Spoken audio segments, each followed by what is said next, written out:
Cardiologists here. I see some familiar faces, so I know some of you. Many of you probably know me. So we're here to talk about cholesterol. We're not here to talk about Clint Eastwood movies. I don't know if any of you know that, but The Good, the Bad, and the Ugly was a Clint Eastwood movie. He is not going to be here tonight. So if any of you wanted to see him, you can leave and I won't be offended. So that's okay. I didn't pick the title. Apparently it was a title of a lecture a number of years ago. But in brief, if you don't take good care of your bad cholesterol, things will get ugly. So that's what we're going to talk about tonight, is cholesterol. I'm open to questions, so feel free to raise your hand, interrupt me, stand up, wave, scream, whatever to get my attention so we can talk about it a little bit more. So before we get too far along with cholesterol, what we're really after is not cholesterol. What we're after is staying alive and staying healthy, right? I mean, that's kind of what the game is about. So pretty much they've decided that there's 7 things, which we'll expand on a little bit in a minute, 7 simple things that Americans do not do a good job of doing. But if they did, we would all probably live a lot longer. We'd probably get cancer, but we would still live longer. Because the 2 things that people die of, if you look at certain graphs of what people die of, it's heart disease and cancer. They're way ahead of everything else. All the other stuff added up maybe equals 1 of those. So roughly 1 in 3 people will die of heart disease. 1 in 3 people will die of cancer. Right now, heart disease, depending on what state you live in, what country you live in, heart disease has a slight edge. So if you want to look at it that way, we're winning. Not that it's a good thing to win. All the other stuff, pneumonia, car accidents, suicides, whatever else you want to pick, is a much, much smaller thing. You add all those up, and then roughly they sort of equal either heart disease or cancer.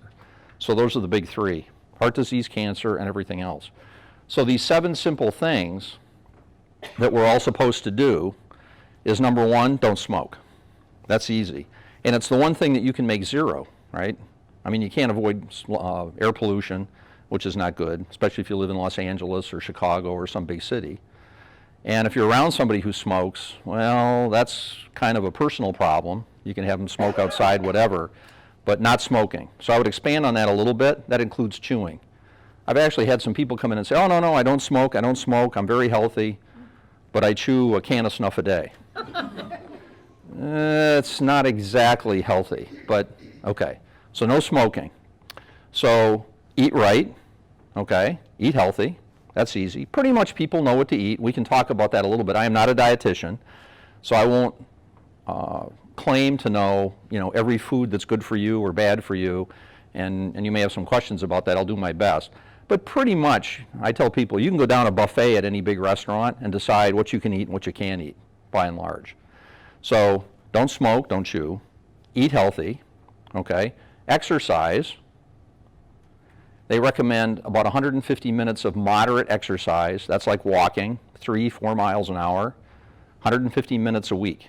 So that's 3, 4, 5, 30 minutes, 40 minutes of exercise a week, okay?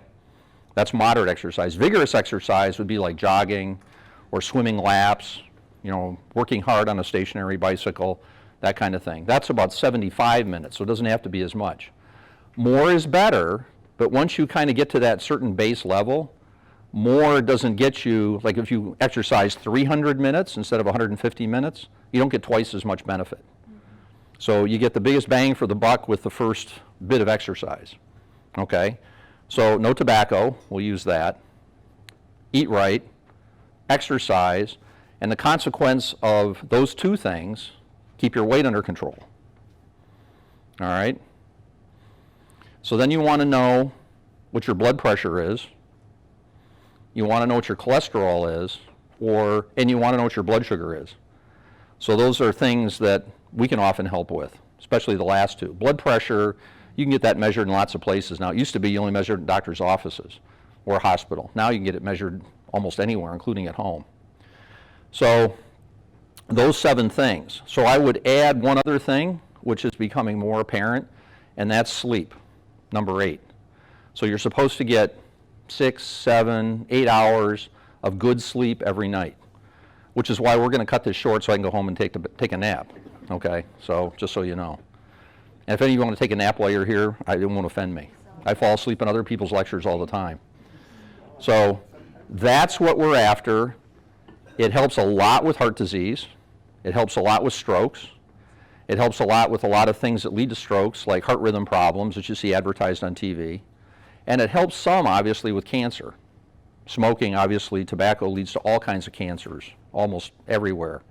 So those are the things that, if you do those things, which virtually no American does, and I'll be honest, I'm not perfect either,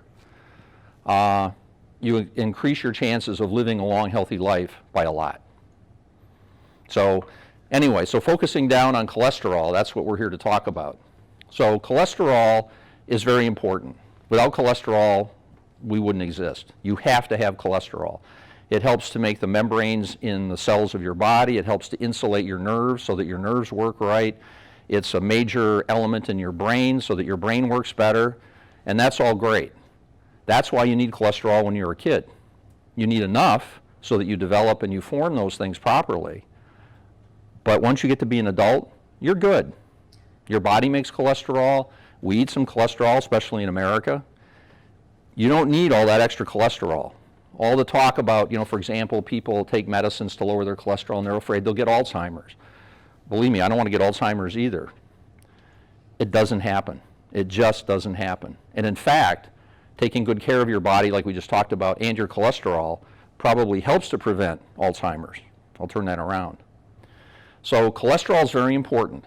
The problem is, as I mentioned, we have too much in our bodies, in our diet, and it leads to all kinds of problems, specifically heart attacks. Strokes to a slightly lesser extent because they're just less common than heart attacks. So I got a sore throat, so I'm going to keep drinking some water. So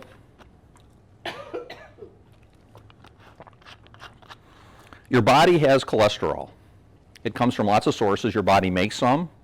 We eat some. Certain individuals make more. Some people, even though they don't eat hardly any cholesterol, their cholesterol is still high. Probably there's some survival benefit to that.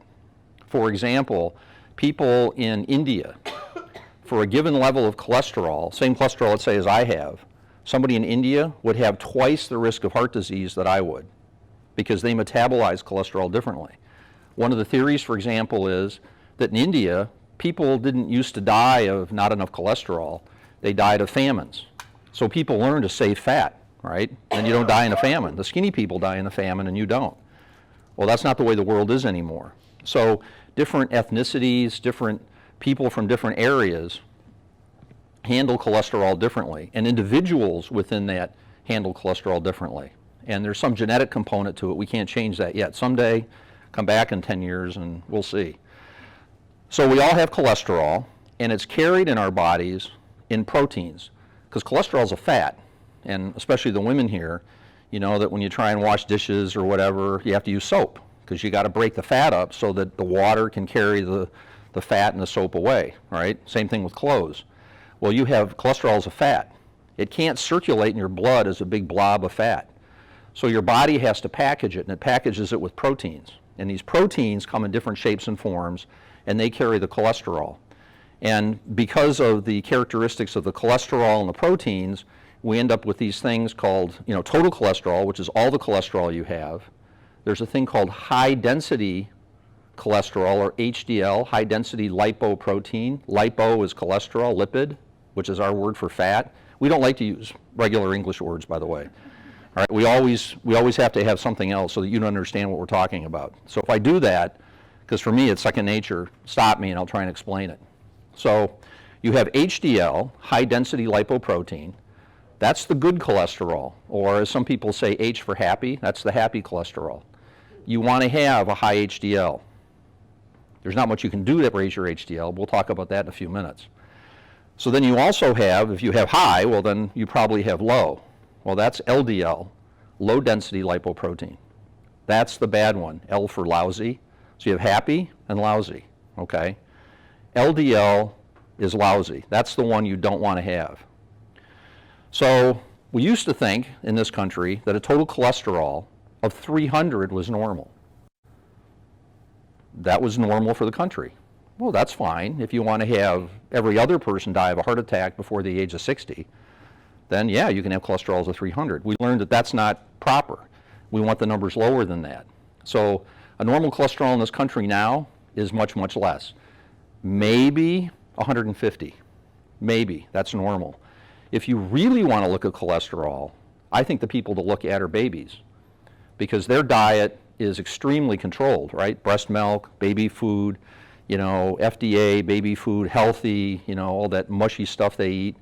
They don't eat any of the stuff that we eat. And we don't eat any of the stuff they eat either, for a good reason, because it doesn't taste that good. But they don't have a choice. They don't know any better. They will have total cholesterols of probably 100. And their LDL, which is the bad one, all right, I'm going to use abbreviations now, LDL for lousy, the bad one, will probably run 50 or less. And babies do fine, right? So their LDL, their total cholesterol, extremely low, and they do fine. Now you could argue, well, they're kids and they misbehave, and maybe if their cholesterol was higher, they'd behave better, but I doubt it. So that's probably the cholesterol we should have as adults, but we don't, because our diets change, our habits change. Rapid response team to room 211. Medical alert.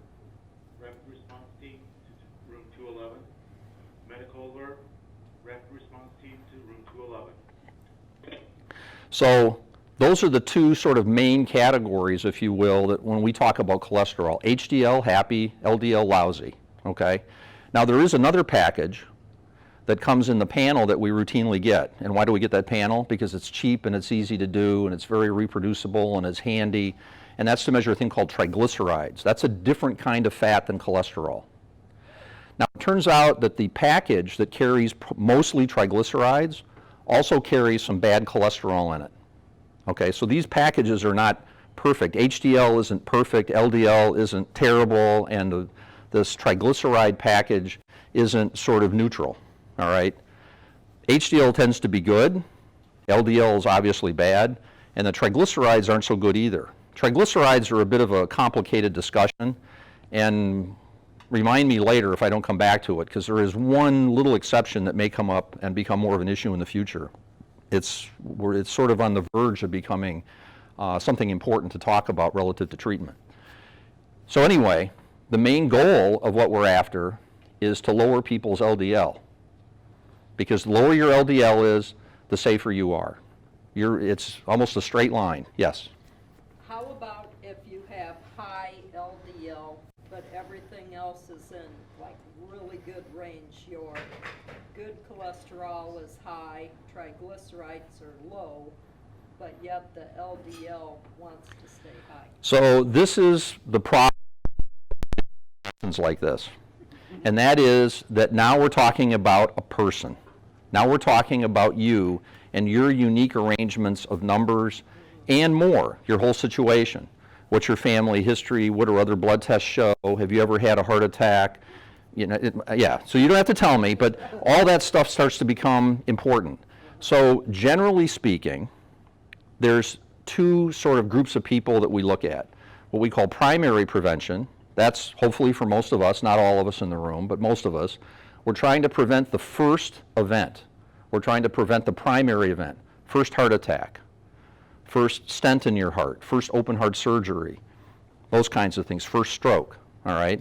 Then there's a thing we call secondary prevention. We're trying to prevent the second event, because you already had the first one. You already had a stent. You've already had a heart attack, maybe both. You've already had a bypass, okay? Maybe you've had a bypass and 5 stents and 5 heart attacks. That's still secondary prevention. We're obviously now not preventing the second event. We might be preventing the 25th event. But it's either first or everything after first, what we call secondary. So in people who have proven that cholesterol is a threat to them because they've already had an event, we're much more aggressive with cholesterol. So it almost doesn't matter what your numbers are. We put you on medicine. I don't know that I've ever seen a person whose numbers, who had an event, secondary prevention, whose numbers were so good they didn't require some treatment. I can't remember that ever happening, okay? So those people get treated very aggressively. Why? Because once you've had a heart attack or a stroke or a bypass or whatever, your risk of dying of a heart event is no longer 1 in 3. Now it's more like 8 out of 10, okay? Huge jump in risk. So huge jump in how aggressive we are at treating the main risk to your life. Does that make sense? So that's one categorization of individuals. So the primary prevention is where it gets kind of complicated. And that's kind of what you're talking about. So I will tell you that, we talked about HDL, and HDL is protective. People have heard that. If you've got a high HDL, you're protected. I've had a number of people who have HDLs of over 100. Most people are in the range of 50 or so, plus or minus, okay? If it gets much higher than that, yeah, that's statistically is good, generally, but statistically, if you drive the speed limit, you won't get in a car accident, but it does happen. So I've had people whose HDLs are over 100, they've had open heart surgery, they've had heart attacks. Why? Because as individuals, their HDL is probably different than hopefully yours or mine or whoever else. And there are people, actually there's a whole group of people in Italy that have HDLs in the teens, 10, 12, 15. Heart disease is almost unheard of, okay? So that's what I mean about different groups of people in different pockets, different genetics, and how they handle it. So that's where the individual thing gets to be complicated. So I brought a couple of props. So because cholesterol is so important, the Europeans just got together and they decided this is how cholesterol should be handled. This is their rule book for handling cholesterol, okay? It's pretty thick.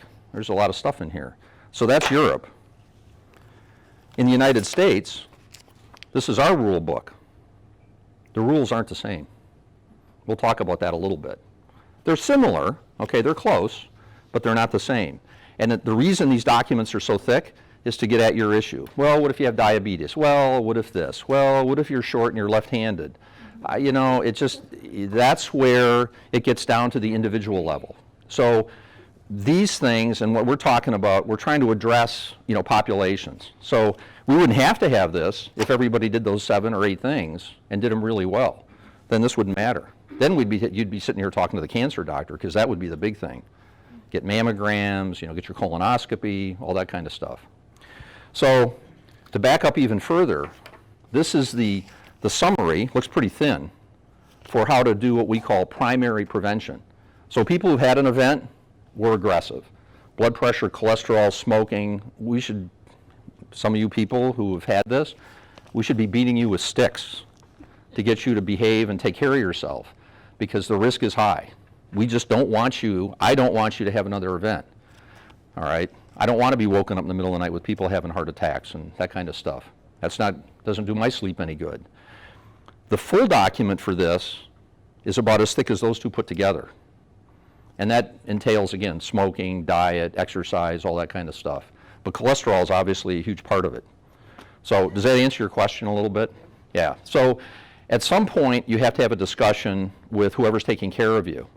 There is, for primary prevention, there is a formula that's sort of generally agreed upon that we can use, and we put in your cholesterol, your age, your sex, your race, and it gives us a ballpark idea of what your 10-year risk is.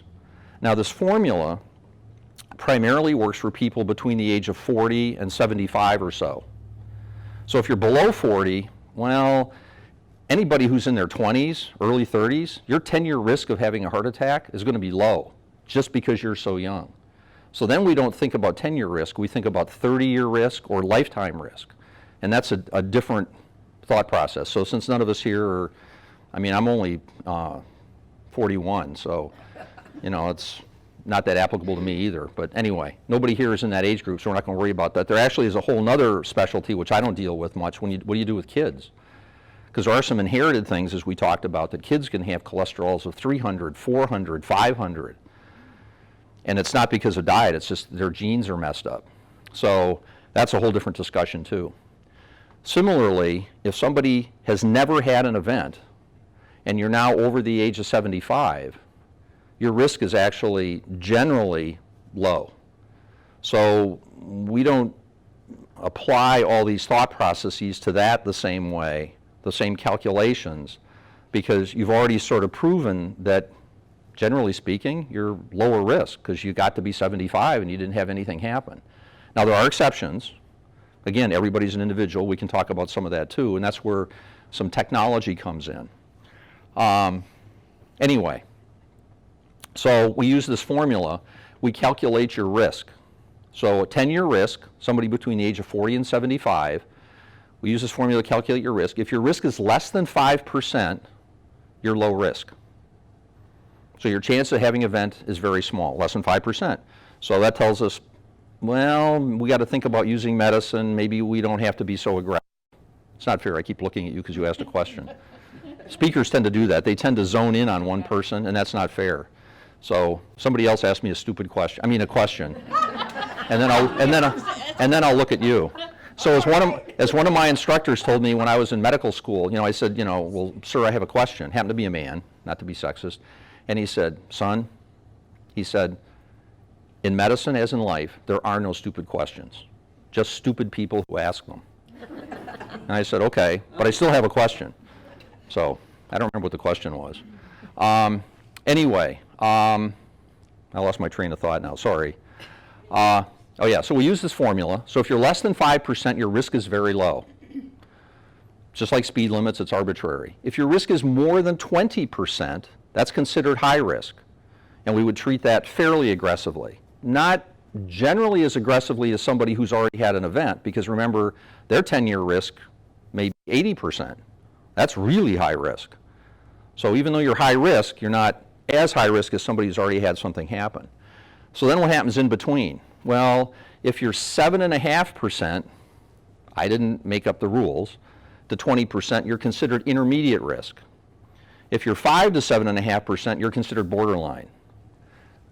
You know, when I read that, I thought, oh, come on, people, just make it low, intermediate. What do you have to have this borderline stuff? It confuses us. I can only imagine what it does with you.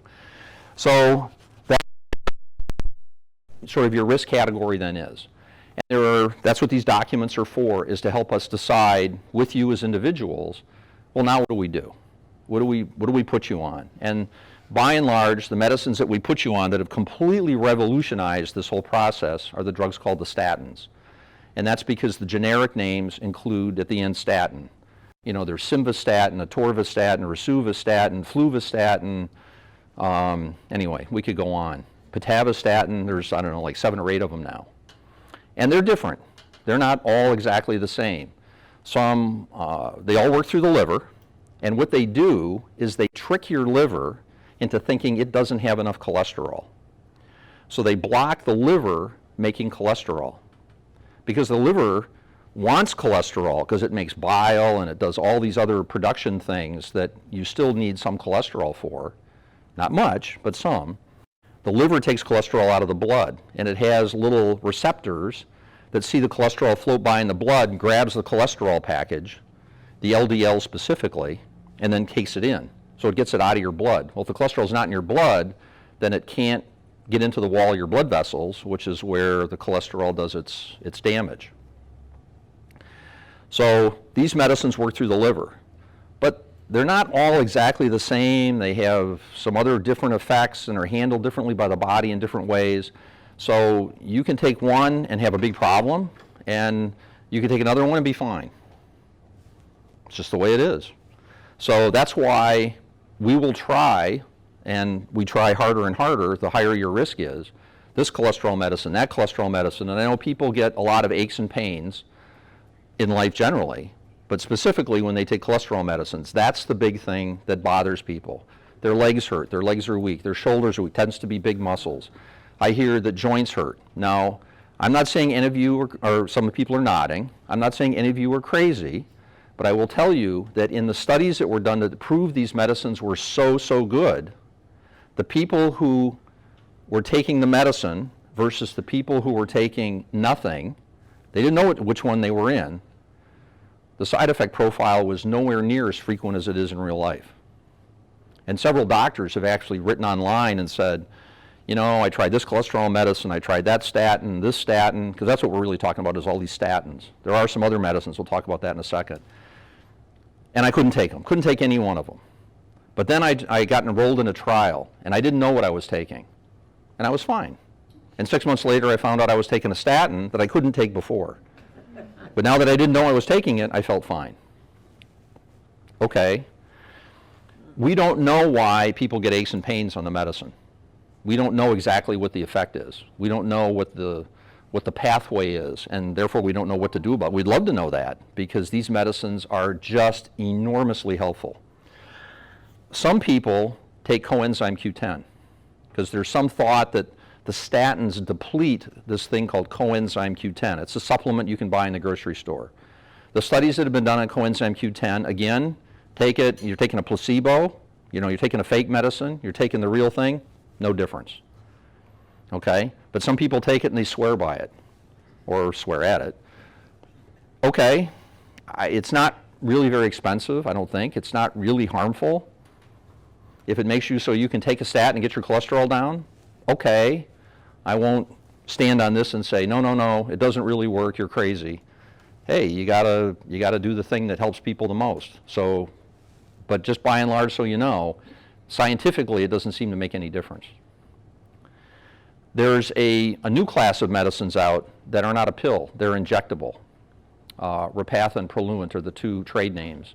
They have really long names, and they're antibodies. And what they do is they attack the part of the liver that destroys those receptors. So the body's constantly in turmoil, constantly, your skin. You grow new skin, the old skin falls off. So these receptors in the liver have a lifespan. And there's a thing in the liver that destroys those receptors, and then your liver grows new ones. Well, what these new injectable drugs do is they attack the receptor destroyer. So they destroy the destroyer, so the receptors are left alone. So your body makes more. It doesn't destroy the ones you have, so you have more receptors. Well, if you have more little mouths on the liver gobbling away at the cholesterol in your blood, cholesterol level in your blood goes down. And they're revolutionary as well. They lower your cholesterol dramatically. It's still a little bit early to know that they do the same good things for people in terms of preventing heart attacks and strokes that the statins do, but they seem to, because unfortunately, they're very expensive. They've lowered the price of one of them, but they're still very expensive. But by comparison purposes, I don't even think they're in the top 100 for the most expensive medicines. They're just extremely common. So it comes up over and over again, but a lot of these rare cancer treatments and things are way more expensive. But these are not cheap. So there's a whole process that you have to go through, and of course the people who are paying for these medicines say, you can't have them unless you really have proven you can't take a statin. So you can't just take one cholesterol medicine, which is why I said earlier, you gotta try one after the other after the other. You can't try one and say, well, it didn't work, I want the shot. Because the shot's only once every 2 weeks or so. And that's pretty easy, right? And they work great. But you're not paying for it unless you can afford to pay $5,000, $10,000, $15,000 a year for medicine. Just the one medicine. Because there's all the other medicines you got to pay for as well. So, and those medicines, because of all that, are pretty much only for people who have terrible cholesterol levels or people who have bad cholesterol levels and can't take a statin. For a lot of us sitting here who've never had, again, primary prevention, they probably won't come up, at least not yet, because they're not willing to pay for them on a wide basis, because it's just too many of us. It would be too expensive. And again, the benefit of them isn't quite as clear, nor are the long-term side effects. So remember I told you the statins, aches and pains. A lot of people, when we first started using them, we thought, well, they're handled through the liver, they work in the liver, oh my God, we got to watch the liver. Never happens. You have to treat like 1 million people for a year to have one person have a liver problem on a statin. I mean, you got a better chance of getting in a car accident going to the grocery store than you do of having a liver problem on a statin. I won't say it can't happen, and it's something we have to be aware of, but it's very, very rare. So it's mostly the aches and pains. I was told at one time that the FDA, and the FDA in America is very conservative with medicines, that they came this close to putting statins over the counter. So if you go to the grocery store or the pharmacy and you want to buy medicine over the counter, the one thing is all those medicines are temporary. None of them are medicines you're supposed to take every day for the rest of your life, like these cholesterol medicines are. So all the medicines in the pharmacy are temporary. This would have been the first medicine that once you're on it for the rest of your life, that the FDA made over the counter. And they came this close and they decided, no, we're not going to do it because of all this paper. They said, you know what, this decision's too complicated, no offense, but we're having a hard time enough having healthcare professionals, doctors, NPs, whoever, to understand how we should handle this. How are we going to expect you guys to make a decision about which cholesterol medicine, how much, all that kind of stuff? You know, you just don't go to the pharmacy and just buy it. They're very safe, but the decision process is probably a little bit more complicated than, you know, buying Advil or, you know, whatever else over the counter, cough medicine or whatever. So, now remember I'd mentioned triglycerides. That's the other fat in the blood. So triglycerides matter, and we've known that for a long time, but we've never had a medicine that really made a difference, not in the triglycerides, because we'll talk about that in a second, but made a difference in what happens if you take it to lower your triglycerides. Does it prevent heart attacks and strokes? I got called once by a marketing company, and they said, what would you think of a medicine that prevented heart attacks and strokes but raised your cholesterol? And my first response was, whoa, I think that's a bad medicine. And I thought, wait a minute, I don't care what your cholesterol can be 1,000,000 for all I care. I don't want you to have heart attacks and strokes, right? So these other medicines lowered triglycerides, but they didn't prevent heart attacks and strokes. There's a medicine now, it's a form of fish oil, so I'll just tell you this. It's not the same fish oil you can buy in the grocery store. Remember, we just talked about the grocery store. It's not the same thing. This is a medical fish oil. It's very special. And it lowers triglycerides and seems to have a protective effect on the heart. So that may be something that it is commercially available. And as far as I know, and Adita, I don't know if you've seen anything yet. Adita is one of our NPs. So if you have any tough questions, ask her. So it lowers triglycerides and seems to have a protective effect on the heart, mostly in people for secondary prevention again, okay? Mostly, because those are the people with the highest risk. It's not a huge benefit, but it certainly is a clear benefit and it adds on. But again, it's not the same thing as fish oil you buy in the grocery store. That's never been proven to have any protective effect on the heart. It's not really bad for you either, but why spend money on something that doesn't really work? Plus it can give you bad breath, so that's a different problem. So that's kind of where we are. With triglycerides, let me just, one other thing. So triglycerides come in a few different sort of cut points, a few different speed limits, if you will. So if your triglycerides are above 500 in your blood, that's probably not what we've been talking about in terms of risk and the cholesterol and fats in your blood that cause heart attacks and strokes. But for some reason, and I don't know why, it affects the pancreas, which is the organ in your stomach that puts all the digestive juices into your stomach. And you know what those do? They chew up all your food. I mean, that's how it gets digested, is from what your pancreas does. Well, sometimes if their triglycerides are too high, above 500, the pancreas attacks itself and it digests itself, and that's ugly. So triglycerides above 500 are an issue, but it's not a heart issue. Triglycerides above 150 to 200 is where this medicine comes in that I just told you about, this fish oil. And that's where above 150 to 200 there seems to be some more heart risk. But again, all the routine medicines we had in the past didn't help with that. We do have medicines that will lower the 500, and that's good because we don't want you to get this thing in your stomach. But they don't really protect your heart. There's a drug called Tricor or fenofibrate, gemfibrozil, Lopid. Those are some that have been around for a while. Some of you were nodding your head, you may have been on them. So that's what those are kind of for, is for the triglycerides to protect your stomach, your belly. Not so much for your heart. So I've done a lot of talking. Does anybody have any questions?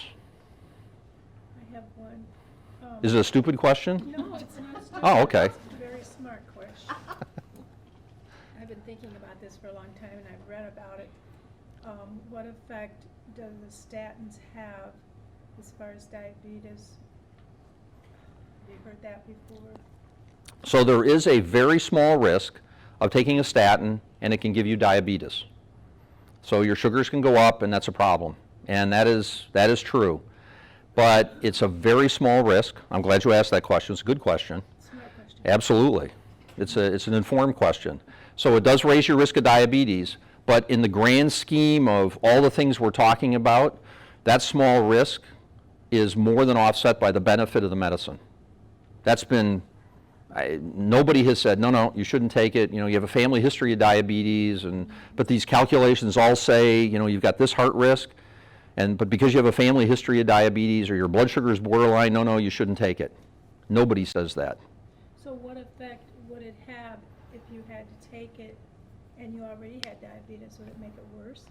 Not that I know of, but if you have diabetes, your risk of, that's a very high risk condition, okay, of getting heart disease.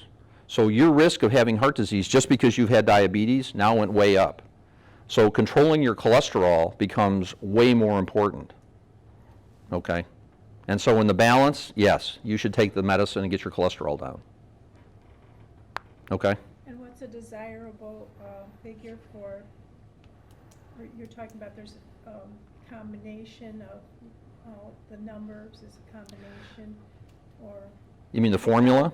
Well, the LDL. Yeah, so when whatever your LDL is, that goes into these for primary prevention. Okay, secondary prevention is a little bit different. So let's deal with secondary prevention first because that's easier. So we want arbitrarily, and this is where Europe and America disagree. In America, we want your LDL, if you've had a heart attack, a stroke, whatever, we want your LDL below 70. So we try more statins, this statin. There's another medicine called Zeti, ezetimibe. Some of you are probably nodding for that. It's a medicine that it's the only one in its class. It sort of blocks the absorption of cholesterol from your stomach, so sometimes we'll add that. Because if, let's say, you're at 73, well, we don't really want to go to the shots because that's a big expensive thing and that's a whole complicated process. But if we add Zeti, it might go from 73 to 65. Does that really make a huge difference in how you're taken care of? Probably not. But, just like the cops like speed limits because it's easy, they make a speed limit of 70. In Europe, they want it below 55. Because lower is better. We just know that as your cholesterol goes down, your risk of having an event goes down. So it's just a question of how hard you push. Let's say somebody has had 5 heart attacks and 20 stents, because they're out there. Well, then maybe 70 for them isn't right. Maybe it should be 55. And in fact, Europe, if you've had that kind of history, I think it's 40. They want your LDL below 40. On these injectable medicines, there are people walking around with LDLs of 10 or 15, and they're fine. And that's good, but we still don't know that having it that low with that medicine makes that big a difference. We just haven't proven that yet. But everything that we've ever tried, diet, every medicine, some of which don't work all that well, but every drop in your cholesterol and everything that we've tried, surgery, whatever, it all protects you. So our goal becomes very simplistic. Get your LDL down. Yeah, I'm sorry, go ahead. Is there a certain number for cholesterol? For instance, mine's 214. I'm 86. Is there a cholesterol number for someone my age I should be shooting for? No. Okay. No. To be honest, and this is where, again, it gets personal. So remember I said 40 to 75 for primary prevention. Once you've gotten past 75 and you've never had an event, and let's say you're not on any cholesterol medicine, there's no clear indication to put you on anything. Because when you're older, unfortunately, you're more likely to get side effects. A little bit more with the liver, a little bit more with the diabetes, a little bit more, a lot more with the aches and pains. So you have to balance risk, benefit. That's what we do all the time. How much are we going to help you, and how much might we hurt you? So in a lot of these situations we're talking about, the help is up here and the hurt is down here. Like when you mentioned diabetes, the help is up here and the hurt is down here. For you, and when it gets to be like this, then we say, well, if we're not sure the medicine's going to help, then don't take the medicine. The surgery isn't going to help, don't have a surgery. When you first started, you listed 8 things. Did you say no sweets? Because I missed that last. I didn't say no sweets, but that goes in with diet. So yes, Mediterranean diet is, you can look online. There's a thing called the DASH, D-A-S-H diet. There's a Mediterranean diet. Not this South, beach, what's the one, I'm blocking with the, like the old cavemen, eat raw meat, a huge steak 3 times a day. Now, we're talking fresh fruits, fresh vegetables. As some people say, you shop the outside of the grocery store. because that's where, some of the dairy stuff tends to be, which, can be fat-free. The fresh fruits, the fresh vegetables, the lean meats, that kind of stuff. All the center stuff, ice cream, snack foods, all that stuff. In fact, I just read this afternoon, there's an article in JAMA, this journal from the American Medical Association, and they were talking about Americans. There's an article about Americans and diet, and Americans generally have a better diet than they did about 20 years ago, but it's still bad. And they said, we have to get the food industry to help get people to eat more fresh fruits and vegetables and nuts and lean meats. And I thought, good luck with that. You're talking, what, $1 trillion industry? And the $1 trillion isn't in raw carrots, I can tell you that. So we're outgunned, both by advertising dollars, but also by human nature. Because again, for however many thousands of years until what, the last 100, 200 years maybe, people starved to death. They weren't worried about too much cholesterol or being overweight and all that kind of stuff. That's a phenomenon. So we've gone all these thousands of years to get to this point, and everything that helped us survive those thousands of years is now working against us. We like the taste of fat. That's why, filet mignon tastes better than, some other cheap steak, because it's got more fat in it. It's just who we are, and fighting that is very difficult. Yeah? May I ask again, did I understand correctly that the one group that took the statins weren't aware that they were taking statins and they had none of the side effects? I won't say none, but they had a lot less. They still had a little bit more than the people who were taking a placebo, but the incidence of side effects was in the order of a few percent. But if you just generally give people statins, the side effect is more like 20%. So I'm not saying that 15, 18% of the people taking statins are crazy. I'm not saying that. I might be thinking it, but I'm not saying it. No, it's tough. It's very tough. I mean, when you hurt and you stop a medicine and then you feel better and you take it again and you hurt, it doesn't take a genius to figure out. I mean, the only medicine we really give people that makes you uncomfortable, unpleasant in your life on a consistent basis that I know of is chemotherapy for cancer. Okay, risk, benefit, cancer, dead, feel bad, take the medicine. But for most medicines, yeah, we don't generally do that. We don't want to make you feel sicker. Yes? I've read about a lab test that can be done that's different from the traditional cholesterol test. Do you ever recommend that? Is it helpful or not really? It can be in certain circumstances.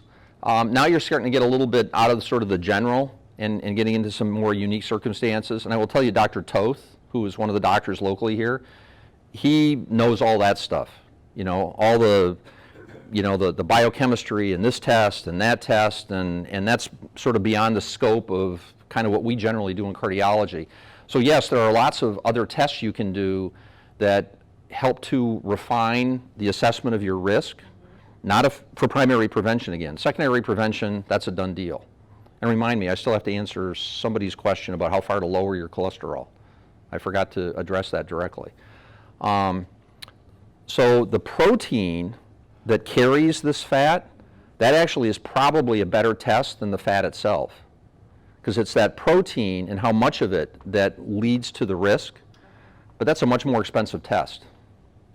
So we don't generally do that, because we think we know enough for most people. Because again, this stuff, there's some fuzziness to it. All right, you'll hear more about that when I talk about the goals. So to measure that and spend more money on it, because, okay, if you want to pay for it, that's fine. But for us as society to pay for it, for what, 250 million people, we're talking some real money. Do you know what it costs? No, I just know it's more expensive. One other thing relative to the test, generally, they recommend that you do not have to fast to have your lipid panel done, because the fasting primarily affects your triglycerides. So if you do it and your triglycerides are really high, and if you're going to get it done, don't have, scrambled eggs with cheese, with bacon and all that, and then go get your cholesterol done, because it does have some effect. So just eat normal, and that gives us a close enough assessment of where we are. And the numbers will move a little bit. You can get your cholesterol done, 10 days in a row, and it's like your blood pressure and whatever. It'll go up and down a little bit, but it won't do this. So I know from the fasting standpoint, I used to have to get my cholesterol checked. I still get to get my cholesterol checked. And every day I'd think, oh, I ate breakfast. Oh, well, I guess I can't get it done today. The next day, oh, I ate breakfast. Oh, I guess I can't get it done today. So I'm a patient too, right? Put it off, put it off, put it off. So, yeah, so you don't have that to hide behind anymore. So you're saying that you don't have to fast before it? No, I mean, some doctors will probably tell you that, but I know, I'm cutting edge here. This stuff just came out, and the ink's still wet. So, yeah. And if you're not going to fast, don't tell them. Or tell them I told you didn't have to fast. Put me in the hot seat. I get yelled at enough as it is. So let me answer. She asked a question earlier I didn't quite get to.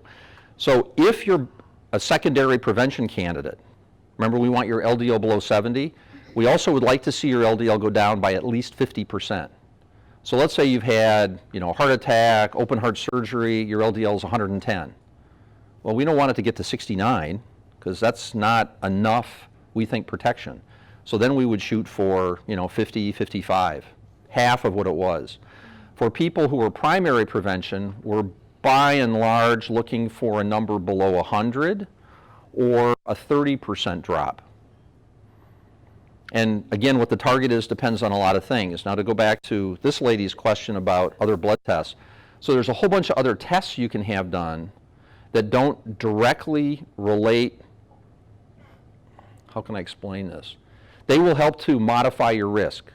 So there are certain things that we can measure that tell us, oh, you're probably a little bit higher risk than somebody else who has the same cholesterol level, same age, same blood pressure, but this blood test tells us, oh, you're at a bit of a higher risk. Now, we don't routinely do all these because we don't treat those things. We don't have things to treat them. But they do help us decide sometimes if we're in kind of a borderline situation. The other big test that we have that has to do with borderline situations is some people tell me, I just don't want to take a statin. My spouse took a statin, my twin took it, whatever, I don't, and my risk is, let's say, 9% based on the formula. So as long as you have certain other things you don't smoke, because smoking is just so bad. I mean, before we even talk about cholesterol, if we could just eliminate tobacco in this country, that would be a huge, huge step.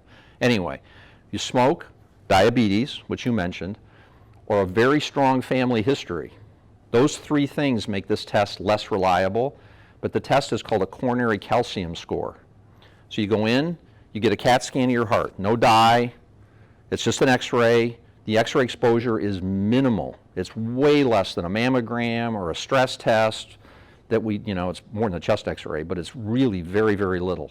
It's like a dental x-ray. And that measures how much calcium is in the wall of your arteries, because as we're older, these cholesterol plaques that plug up our arteries, they calcify. Nobody knows why, but it's handy because on an x-ray, that kind of x-ray, the calcium's like a candle in a dark room. It just lights up, and you can see it, you can measure it. And the more calcium you have, then the more cholesterol deposits you have. And if you have no calcium, let's say you're 60 years old, your risk is 9%, but you have no calcium, you don't smoke, you don't have diabetes, you don't have a super strong family history, then your risk is almost zero. It's very, very low. And that measurement is good for about 5 years. Problem is that if you've already been on a statin, which now people have been on frequently for a long time, statins, one of the ways they help to protect you is they make these plaques in your arteries more stable. They behave better. And one of the ways they make them more stable is they make them calcify. So if you do this test, let's say your calcium score is 50, and you say, well, it's not normal, I guess I should take a statin, don't get it repeated, because your number may go up because of the effect of the statin. But you'll see it go from 50 to 100, and you'll think, oh my God, I'm getting worse, this medicine isn't helping. That's not true. The medicine is protecting you. We know that. That's why you shouldn't get it repeated, so you don't get in that kind of quandary. Does that make sense? Did I lose anybody with that? Okay. I know it's confusing, because you think, well, this is abnormal. I want to keep track of it, right? I want to see what's happening. You know, if you have a lump in your breast, you want to know, is it getting bigger or, you know, whatever? Not the same for this. It's kind of not really a one-time thing, but not something that you routinely repeat. So like a 5-year on the calcium? Yeah, so if you get a calcium score and you're good, let's say it's 0. You say, okay, I'm good. And now instead of 60, you're 65. Maybe your blood pressure's up a little bit. Maybe now you have borderline diabetes and you think, ooh, maybe I should take a statin now. You go get your calcium score repeated, it's still 0. Your risk is very, very low. What does the stress test do? What does that tell you? That gets way more complicated. Because what we're after with this is keeping people alive. And the big threat to people is not, you know, the artery slowly plugging up. If that just happens slowly over months, years, and eventually you'd get short of breath or chest pain or whatever, and, you know, Monday through Friday from 8 to 5, I could take care of it, no problem. The problem is that these plaques, so where my fingers are, they get fragile, all right? There's this cholesterol, it's like a pimple, and they're underneath, and the wall over them is very thin, and they pop. And when they pop, the bloodstream, the body looks at that and says, oh my God, there's a hole in the artery, we got to put a blood clot there and plug the hole. And that blood clot plugs the artery. It doesn't just plug the hole, it plugs the whole artery. Now your heart starts to suffocate, and that's a heart attack. That's what we don't want to have happen. That's where you go from having what we call chronic stable to unstable or an acute, right now, coronary event. We call them acute coronary syndromes, but it's a heart attack. Now, heart attacks is kind of I don't like that word either because it's kind of fuzzy. It could mean a heart rhythm problem, it could be this, it could be that. But that to a heart attack in this circumstance is blood clot plugging the artery. Maybe it plugs 90% of the artery. Now, it turns out that a lot of us do that all the time. And as long as the blood clot's small, like we get a scrape and we get a little blood clot and we get a little scab, yeah, no big deal, heals up.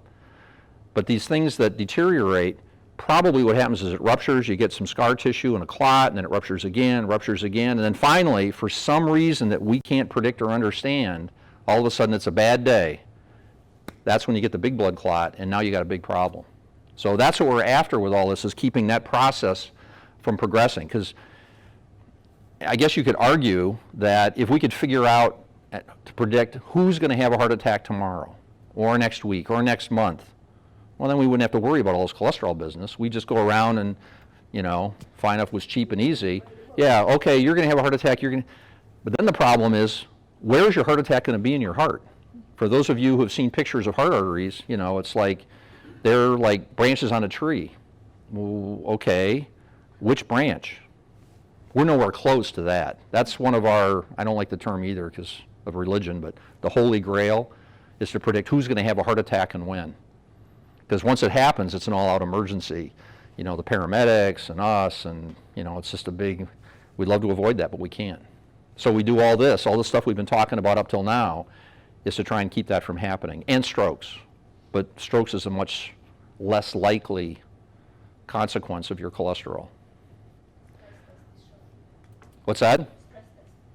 Okay, so stress test. So in somebody who's having symptoms, we want to know, do you have a blockage that is severe enough to narrow your heart artery to cause these symptoms? Because we want you to feel good, right? So we want to do a stress test to find out, are you having a problem we can help with to make you feel better? But it doesn't take a genius to figure out that if you get a blood clot in an artery that's only this big, it doesn't take a very big blood clot to plug up the artery. If your artery's this big, well, then you're safer. So the stress test has helped decide, are there any arteries that are that small, that have that small a margin of error? So it's to try and find a problem to make you feel better, but also to try and protect you so that you're not likely to get a heart attack from that really tight blockage that doesn't have any room for another mistake. Does that make sense? Okay. And they're pretty good, but obviously the process is very dynamic, so they're probably only good for 6 months to a year, depending on the situation. How can someone have a heart attack and not have any pain? The body, again, going back, all these thousands of years. So how long have we had surgery where we could cut people open and help them rather than just kill them? few hundred years maybe, I don't know, with anesthetics and all that stuff. So there was no reason for the body generally to ever develop an internal sensing mechanism, because it really never helped much. You know, when you get a stomach ache, you know, people get appendicitis or whatever. Well, it kind of hurts there and it kind of hurts there, and we don't know. And that's why we do all these tests, ultrasounds, CAT scans, x-rays, MRIs, whatever, because the body's not wired internally very effectively. But I'll bet any of you, if I walked around with a pin or two and poked you in the arm, you'd know, did I poke you a little or did I poke you a lot? Was it one pin? Is it two pins? The outside, that helps keep us alive and has for thousands of years. But the inside never really made any difference until now. So the body hasn't had a time to catch up.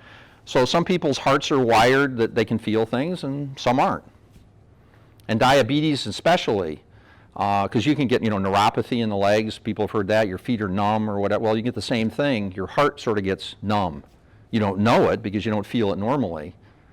So you don't know it until, you know, you've had an event, and sometimes you feel weak, tired. And I'm not saying every time you feel weak or tired you're having a heart attack. Not saying that. There was a famous comedian who was doing a thing once talking about silent heart attacks to his audience. And he said, so there's this thing called silent heart attacks. You can have massive heart damage. You can have a terrible heart event that could be fatal, and you won't have any symptoms at all. You won't have any pain, no chest pain. He says, now how many people in the audience right now don't have any chest pain? Well, of course, none of them. And then you start thinking, oh, I could be having a massive heart attack. But we don't. It's pretty rare. Not as rare as we'd like it to be, but it's still pretty rare. Yes? Going back to the statins, you mentioned one of the things the statins does is tricks the liver. The other thing, if I understand, does the statin help prevent the rupture in the artery? So the statins work by tricking the liver and sucking the cholesterol out of the blood. By sucking the cholesterol out of the blood, then it helps to make these plaques not grow, not be unstable, not be so fragile. So yes. Yeah. Yeah. You mentioned the importance of sleep, and I got an enlarged prostate, so I wake up 4 times a night, and I'm on a CPAP machine, so I don't get very good sleep. Can't help you. Oh. You're absolutely correct. Yeah, you're absolutely correct. Yeah, see this thing? And all the other electronic devices for everybody else? Nobody sleeps anymore. The world's 24/7. Oh, yeah. Yeah, I mean, we get paged in the middle of the night. I mean, every third night I'm on call. So when I'm on call, because I'm worried one of you is going to have a heart attack, I sleep like this. Because I don't want to miss something, because then we got to be here within minutes. So yeah, sleep is a problem and now there's shift work. You know, it used to be that you could go on vacation. Well, now people go on vacation, and I can't tell you how many people tell me, oh, I'm in Europe, or I'm in the Far East, or I'm in Australia, and I'm getting phone calls. Even here, you know, the 3-hour time difference between, you know, New York and Los Angeles. You know, somebody's awake, somebody's asleep. No, but somebody, hey, I want an answer right now. So yeah, I don't have an answer for you. That's society and blue light and all this other stuff that I don't know a lot of science about. But yeah, one other thing I wanted to mention. So remember we talked about HDL. And HDL, a higher HDL level seems to generally be protective, but clearly there are exceptions. And a low HDL is generally bad, but clearly there are exceptions. So one thing you might say is, well, instead of just lowering the bad, let's raise the good. It's been tried. Doesn't work. We don't have any medicines that consistently raise the HDL. We do, but they don't work. They actually cause heart attacks, and we don't know why. And people have talked about alcohol. You know, it used to be, oh, you know, red wine and all this stuff. Alcohol is now prescribed. We've never told people that they should start drinking to protect their heart, because the consequences of drinking are just so bad in so many ways. You said proscribed, not prescribed. Yeah, I said proscribed. That means not. Prescribe means take it. Proscribe, thank you, means not.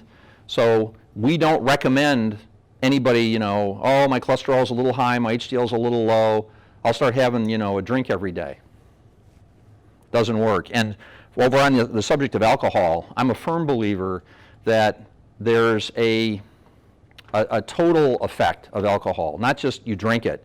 So the example I use is, you know, you come home from work, or you're having dinner with, you know, your friends or your spouse, you have a glass of wine, you have a beer, you talk, you know, great, you know, social interaction, that's great.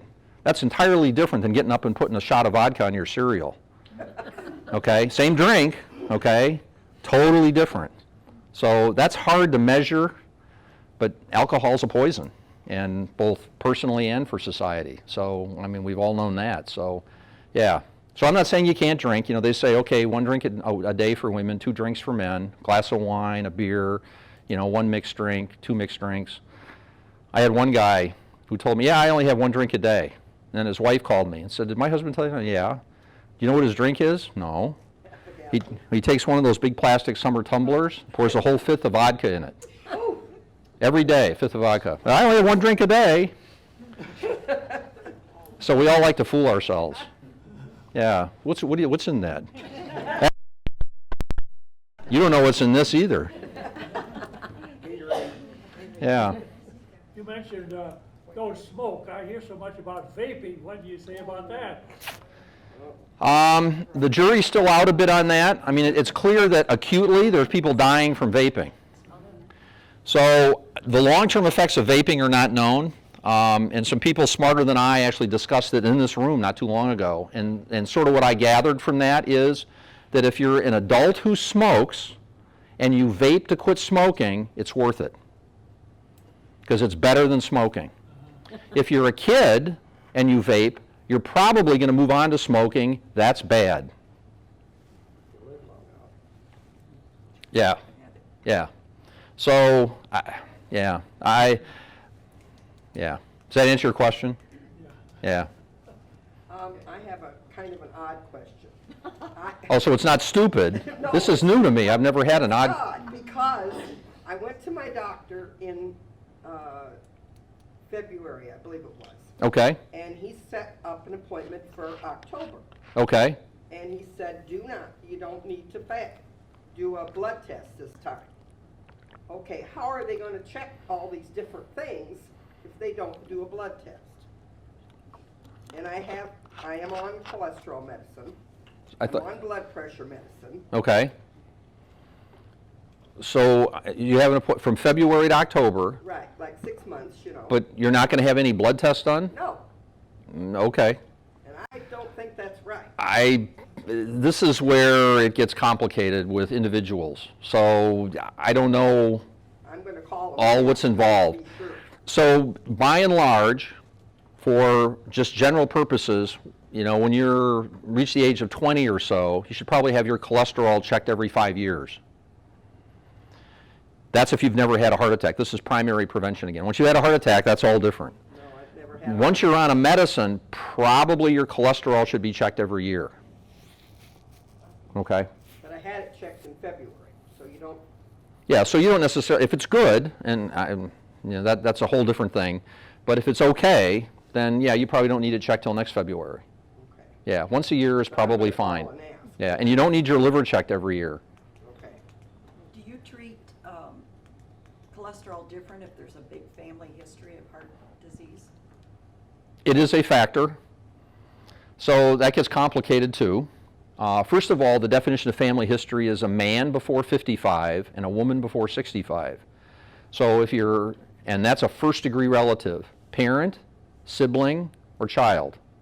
Okay, cousins, nephews, aunts, I don't care. Grandparents, because if you make the net so big, everybody's going to have something in their family. So then it doesn't help. It doesn't narrow the focus. So the other extreme example I'll give you is a woman came and saw me once and she said, I want a heart cath. I want to know if my heart arteries are normal. I don't want to have a heart attack. I want to have a heart cath. Okay. Do you have any heart problems? No. Do you have any chest pain? No. Well, what in the hell do you want a heart cath for? That's an invasive test. I'm one of 4 quadruplets. All 3 of my sisters just had heart attacks. All 3 of them smoked, and she didn't. Her heart was completely normal, but she had to know. So family history, yeah. That's one of the first things I ask is, you know, your siblings, whoever, your parents, did they smoke? Because that is just such a dramatic bad thing. It changes the statistics a lot. But yes, it is a factor, but it isn't everything. Yes? Can I go back to the fasting does not enhance the lipid profile? Generally. And then you mentioned that fasting may increase the triglycerides. Do you elaborate on that? No, fasting will lower your triglycerides. Your triglycerides tend to go up because you've just had food. They don't go up that much, and they don't affect your cholesterol that much. So just from a convenience standpoint to do the test, it's been decided that generally people don't have to fast.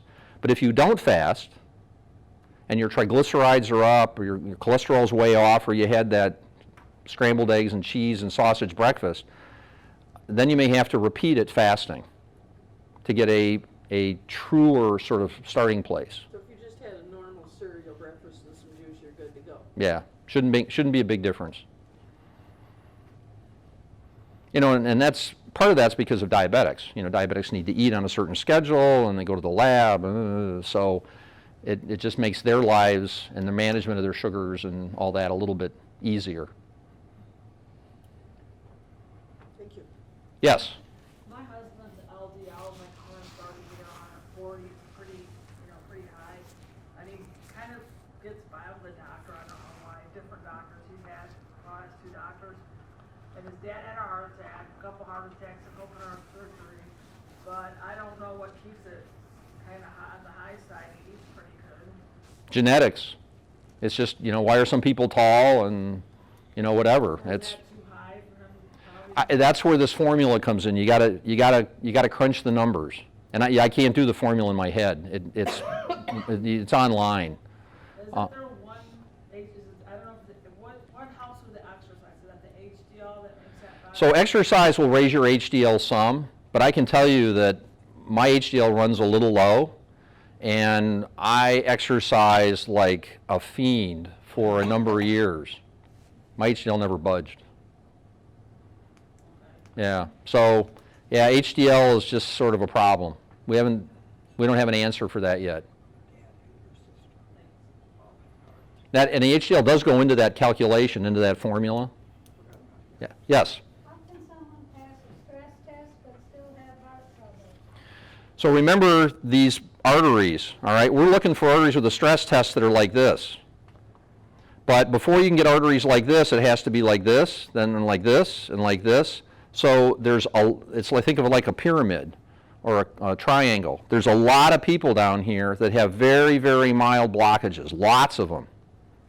Some people say that by the time we're, 60 or 65 in this country, 85% of us will have some cholesterol blockage in our hearts.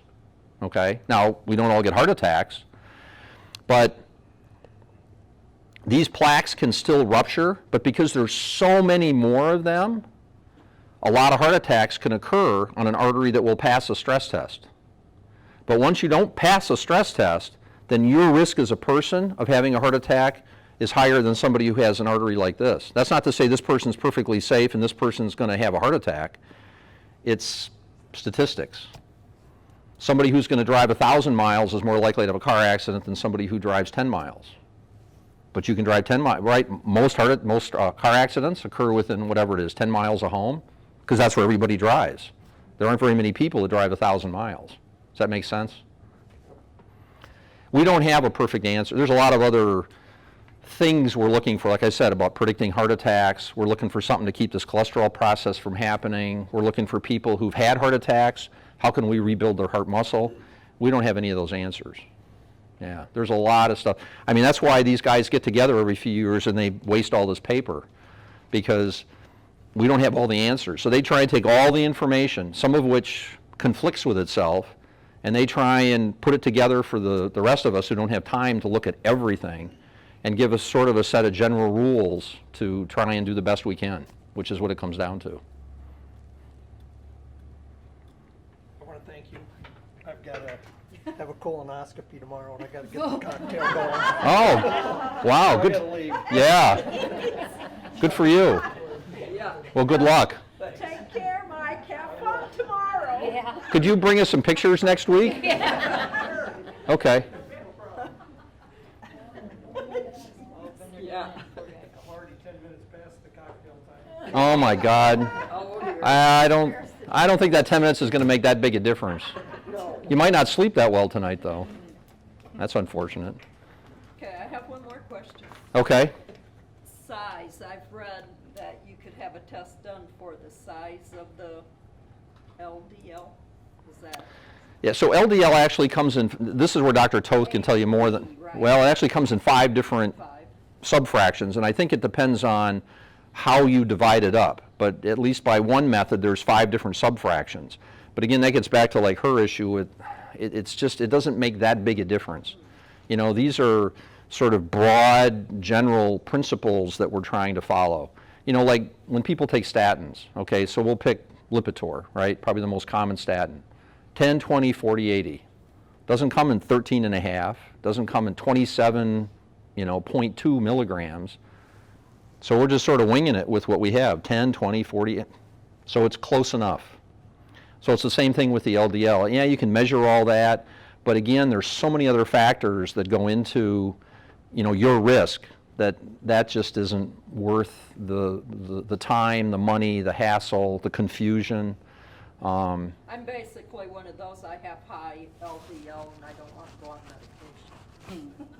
So I'm trying every different thing, everything. Yeah, you're not alone. Avoid. Yes. I read recently that there is a study that was conducted that Brazil nuts are effective in lowering your LDL. Okay. I don't know that Brazil nuts specifically are. I know sort of generally that macadamia nuts and cashews, which I think taste the best, probably because they have more fat in them, probably aren't that good for you. But almonds, Brazil nuts, peanuts, but then you get into, are the peanuts salted? Well, the salt isn't maybe so good for your blood pressure.